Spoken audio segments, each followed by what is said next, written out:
have sat round tables and I've had a little voice in my head that says, I shouldn't be here. I shouldn't be at this table. But you know, I'm old enough and wise enough now to tell that little voice to just pipe down and I'm going to be at the table. I'm Louise Thompson and I'm an arts and cultural consultant. I was born in Belfast, but I live here in Manchester.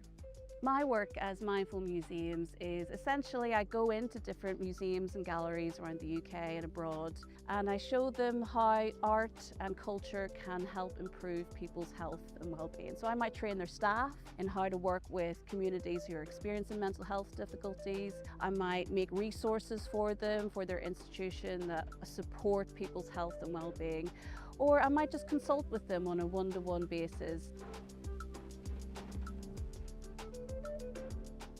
More and more arts and cultural institutions are doing this work around creative health, you know, using our collections, exhibitions to support people's health and well-being. But we really need to understand how to do this well and safely, because often we're working with vulnerable people, we're working with vulnerable communities. So we want to really do this kind of work with compassion and skill and understanding. And that's where I can come in. I can come into organisations and support teams to understand what trauma is and what trauma-informed practice means for an arts and cultural organisation, so that they can work with their communities, they can work with their groups and learners in a way that's safe, you know, in a way that communities begin to trust them. It's a collaborative approach and in a way that empowers everyone involved.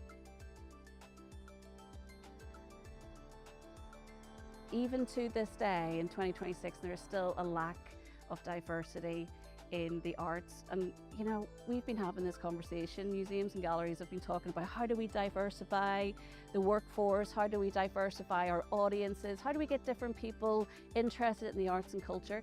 We've been talking about that for like 25 years, for as long as I can remember. So something's got to change. We need different people coming into our sector, especially in leadership roles.